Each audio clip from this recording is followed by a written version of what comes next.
Imagine plunging your hand into warm wax, expecting it to cool. But instead, your fingers begin to soften. Your bones dissolve into cotton wicks, and your skin melts into hot, pliable tallow. In 1793 Paris, the wax did not just preserve the dead, it began to sweat rose oil and hunt the living. This is the story of the night art decided it no longer needed a creator, it only needed a fresh, warm body to wear. Paris in the year 1793 does not smell of gunpowder or wine, but of a thick, coppery stench that settles on the tongue like a metallic. In the cellar where Marie Tussaud sculpts immortality out of death, the air is usually stale and damp, heavy with the dust of plaster and the grease of tallow. But on this particular Tuesday, the darkness is suddenly invaded by a nauseating. Marie stands over the work table, her hands steady despite the tremor in the city above, clutching the freshly severed head of the Princesse de Lamballe. The girls, leaning over long wooden tables, sharpen the tips of fine camel hair brushes with their own mouths to paint tiny, perfectly even numerals on the dials of military watches. With every touch of the tongue, with every wet lick of the bristles, they swallowed a microscopic dose of eternity, inviting something ancient and ravenous into themselves. The substance they called undark appeared harmless, resembling a thick vanilla paste or melted butter mixed with phosphorus, but in reality, it was liquid death masquerading as a scientific miracle. Blinded by the wages and the prestige, the workers joked that they glowed in the dark, and this was not a metaphor, but a literal, terrifying truth. In the evenings, preparing for dances, they dusted their hair with the luminous radioactive powder, painted their nails, and even coated their teeth to smile at their suitors in the darkness with a deathly, magical shimmer.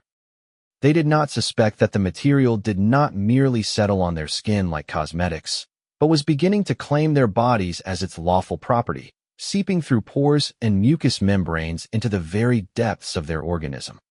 Radium, an element born in the monstrous pressure of dying stars, was insulted by its imprisonment in cheap tin alarm clocks and sought an escape.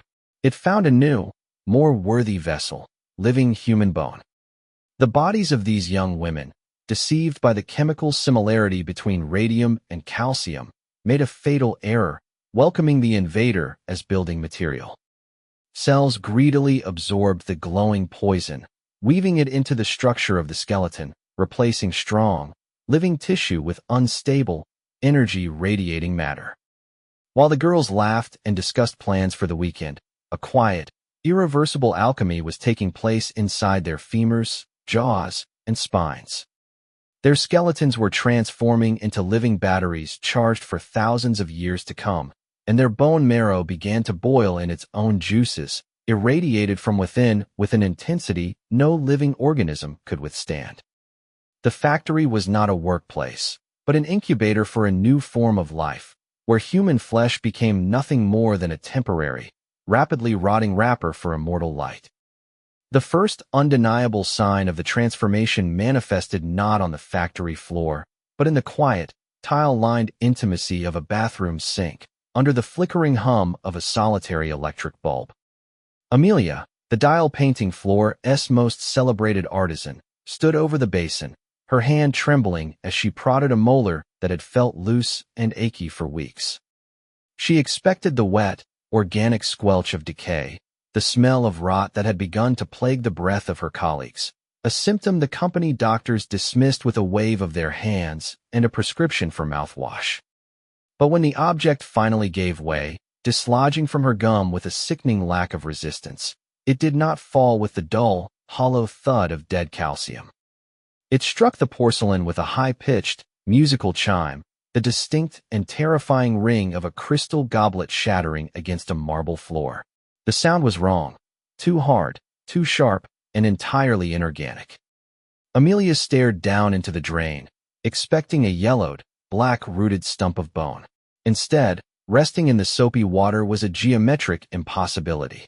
It was an ideally faceted, semi-translucent thorn, pulsing with a soft, rhythmic emerald beat. It looked less like biological waste, and more like a raw gemstone mined from a cavern deep beneath the earth, yet it had grown from her own head. Amelia leaned closer to the mirror, her breath hitching in a throat that felt suddenly dry and scratchy like sandpaper. She opened her mouth wide to inspect the wound, bracing herself for the gush of arterial red or the sight of festering tissue. But the socket where the tooth had been anchored was dry. It did not bleed.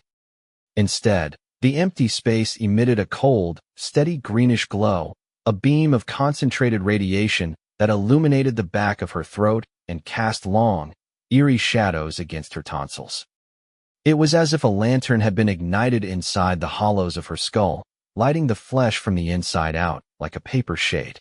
This was not the necrosis or the phosphorus jaw the girls whispered about in the break room. This was something far more deliberate. It was an architectural renovation. The radium, having saturated her system for years, had decided that calcium was a weak, porous, and temporary material, unworthy of the cosmic energy it carried.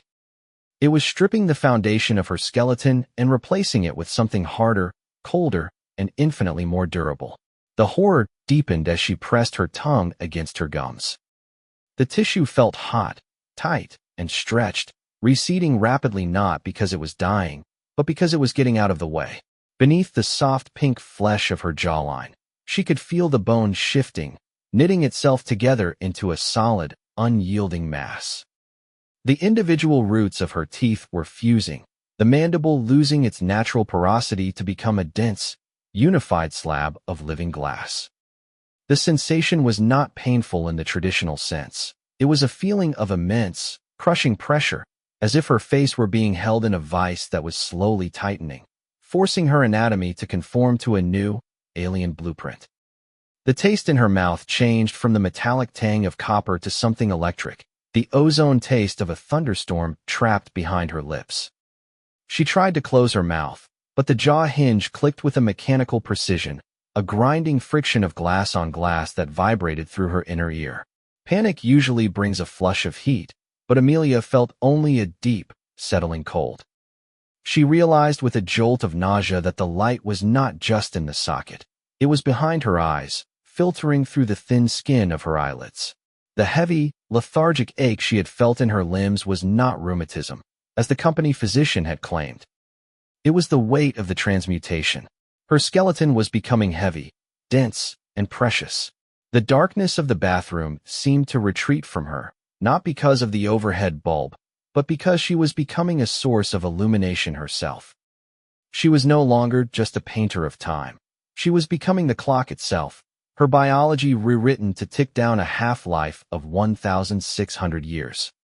The nights in the quiet suburbs of Orange soon ceased to be a time of respite, transforming instead into a suffocating ordeal defined not by the screams of the dying, but by a sound that was infinitely more disturbing. It was a noise that invaded the sanctity of the bedroom, a rhythmic, industrial dissonance that had no place among down pillows and lace quilts. Husbands, sisters, and mothers would jolt awake in the pitch-black hours of the early morning, their hearts hammering against their ribs, convinced that an intruder was sharpening a knife in the corner of the room. But the source of the sound was always closer, lying right beside them in the marital bed or across the room in a twin cot. It was the sound of a whetstone dragging across cold iron, a dry, high-pitched grinding that vibrated through the mattress springs and settled in the teeth of anyone unfortunate enough to hear it. The factory girls were not resting, they were being reworked. While their consciousness drifted in a heavy, comatose slumber that was less like sleep and more like a chemically induced anesthesia, their bodies remained terrifyingly active. Their jaws, hijacked by an alien will that superseded the brain's commands, began to chew the empty air with a relentless, mechanical monotony. This was not the grinding of teeth known to dentists as bruxism. This was the sound of the skeleton testing its new density. The radium, having saturated the porous architecture of the skull, was no longer content with mere habitation. It had begun a process of aggressive renovation. It was welding the anatomy shut. The temporomandibular joints, the delicate hinges that allowed for speech, laughter, and eating, were being systematically calcified, erased by the glowing element that sought to fuse the lower mandible to the cranium in a single, unyielding block of biological masonry. The observers, paralyzed by a primal fear in the darkness, watched as the mouths of their loved ones snapped and ground together with a force that should have shattered human enamel. But the teeth did not break. They had already been transmuted into something harder, something that sparked with faint, green static upon impact. The jaw was evolving into a hydraulic press, a mechanism capable of shearing through steel wire or crushing stones into dust, preparing for a diet that human biology could not comprehend. The transformation did not stop at the bone. The soft tissues of the face were being dragged along in this horrific solidification. The muscles of the cheeks and the delicate fibers around the mouth began to atrophy and harden, losing their elasticity to become rigid, fibrous bands that pulled the skin taut like parchment stretched over a drum. As the weeks wore on, this nocturnal tightening resulted in a permanent, grotesque disfigurement that the darkness could no longer hide. The skin was pulled back so severely that the lips could no longer meet, forcing the mouths into a wide, fixed rictus. It was an eternal, shining smile that refused to close, a look of ecstatic terror frozen in place by the hardening flesh. Even in the deepest sleep, the girls beamed at the ceiling with a radiant, skeletonized grin, their gums glowing with the soft luminescence of a watch dial. They looked less like sleeping women and more like ancient, jubilant idols carved from phosphorescent stone, grinding their new glass teeth in anticipation of a terrible awakening. The families lay awake, listening to the wet, crunching friction of the transformation, realizing with dawning horror that the person breathing beside them was slowly being sealed inside a beautiful, indestructible prison of their own making. By the middle of the year 1924, the sterile, clinical detachment of the medical community had collapsed into a state of baffled terror. Radiologists and dentists, men of science who believed in the immutability of the physical world, found their tools rendered useless by the very patients they sought to diagnose. In the darkrooms of hospitals across New Jersey, fresh X-ray plates were pulled from their chemical baths not with the clear, ghostly negatives of anatomy, but as solid, opaque squares of blackness. At first, the technicians blamed faulty equipment or light leaks in the developing rooms, but the truth was far more disturbing. The unexposed film was being destroyed before the X-ray machines were even switched on. The source of the radiation was not the heavy tungsten tube hanging from the ceiling. It was the women sitting in the waiting chairs. The dial painters had become so thoroughly saturated with the element that they were no longer biological entities, but walking, breathing reactors. They burned their own silhouettes onto the photographic plates through layers of wool, skin, and paper, projecting their internal corruption outward with an invisible, silent scream. Inside their bodies, a horrific, unauthorized alchemy was reaching its zenith, turning the miraculous complexity of human biology into a toxic sludge. The bone marrow, the very factory of life and blood, was being boiled away in a microscopic, nuclear heat. In its place, the hollow cavities of their femurs and humeri were filling with a thick, luminescent gel, a viscous nectar of pure energy that pulsed with a cold, green light. The bones themselves were shedding their natural, porous texture, rejecting the matte finish of calcium for the sharp, gleaming perfection of crystal. They were crystallizing into living glass, faceting themselves in the darkness of the body, growing sharp edges and needle-like points that scraped against the interior of the muscle with every step. The structure of the skeleton was no longer a support system. It was a geode growing uncontrollably within a soft, organic sac. These were no longer women in the traditional sense. They had been hollowed out and reconsecrated as walking reliquaries, ornate vessels crafted to house a jealous and expanding deity. The radium, alive and sentient in its own elemental way, felt cramped within the suffocating confines of soft tissue, veins, and elastic skin. It pushed against the boundaries of the flesh, demanding more space to shine. The girls moved with the terrifying, stilted caution of porcelain dolls, not because they were weak, but because they were dangerous to themselves. They walked with stiff, gliding steps, holding their arms slightly away from their torsos, possessed by the intuitive, agonizing knowledge that a sudden jolt or a careless twist would not merely break a bone, but cause the bone to break them. They terrified themselves, knowing that their internal structure had become a collection of razor-sharp shards and pressurized light, waiting for the slightest provocation to slice through the thin, translucent veil of their humanity and reveal the monster glowing underneath. The culmination arrived on the night of St. Valentine, a date reserved for hearts and warmth, but which came to Amelia wrapped in a suffocating, freezing silence. By this time, her physical form had withered into a grotesque parody of anatomy, her body weight plummeting to half of what it had been in the prime of her youth. She was no longer a woman of flesh and blood, but a draped frame, a collection of angles where the skin hung loosely over a structure that felt too large, too sharp, and too bright for the room it occupied. Amelia sat by the frost-rimmed window, staring up at the pale, indifferent face of the moon, feeling a sensation that transcended mere discomfort. She felt encased, trapped within a suit of leather that had shrunk in the wash. The pressure was not internal, but boundary-based. The glowing deity inside her was pushing against the walls of her dermis, demanding an expansion that biology could not provide. Suddenly, the silence of the bedroom was violated by a sound that was impossibly delicate yet deafening in the stillness, the sound of tearing silk. It did not come from her nightgown, but from her own shoulder. Amelia turned her head, the fused vertebrae of her neck grinding like a pestle in a mortar, and watched as the skin of her upper arm split open along a perfect, vertical seam. There was no spray of arterial red, no weeping of lymphatic fluid, and no raw exposure of muscle fibers. The flesh simply parted like a curtain, revealing that the space beneath was no longer occupied by the wet machinery of life. Instead, the rift exposed a blinding, pristine light, a solid bar of translucent emerald radiance that hummed with a low, ionizing vibration. The humerus bone had completed its transition. It was no longer calcium, but a flawless, self-illuminating gem that outshone the moonlight filtering through the glass. Amelia stared at the breach, waiting for the scream of nerves exposed to the air, but she felt only a wave of euphoric, narcotic release.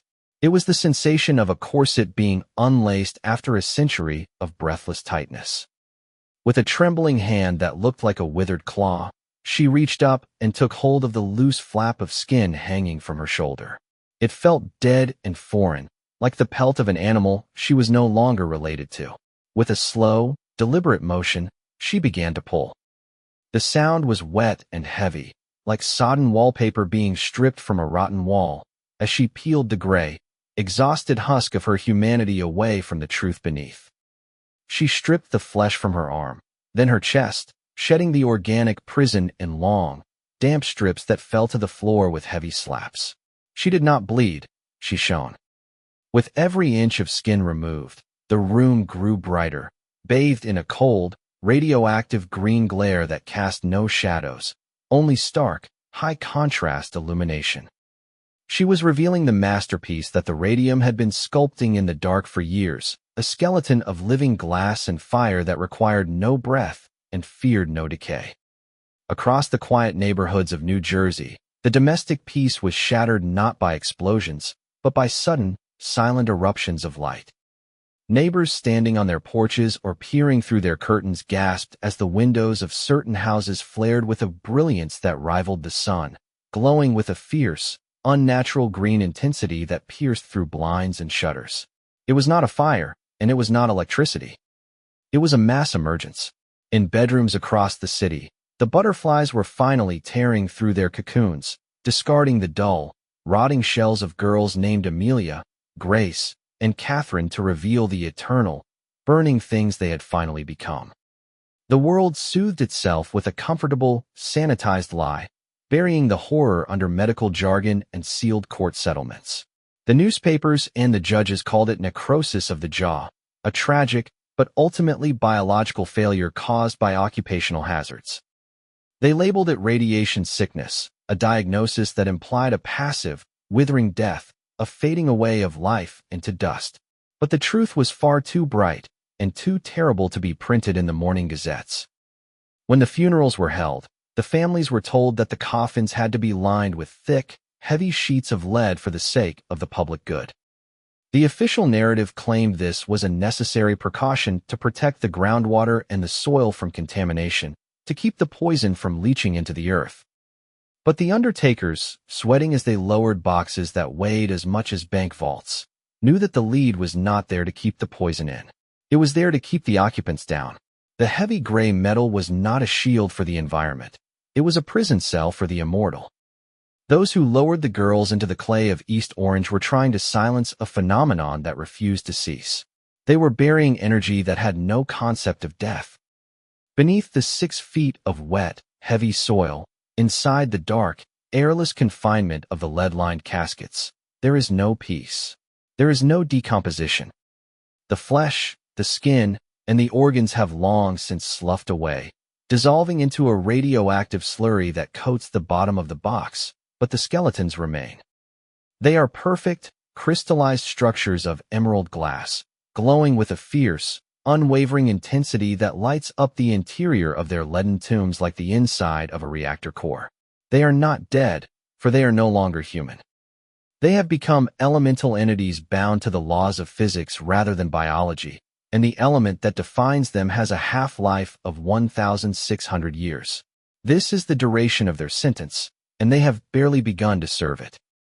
If one were to walk through the cemetery in East Orange on a windless, moonless night, when the traffic has died down and the birds have gone to roost, and if one were brave enough to press their ear against the cold, damp granite of a headstone, they would not hear the silence of the grave. They would hear the sound of industry continuing underground.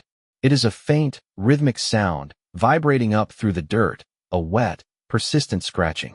It is the sound of diamond-hard, glowing fingertips clawing against soft, malleable lead.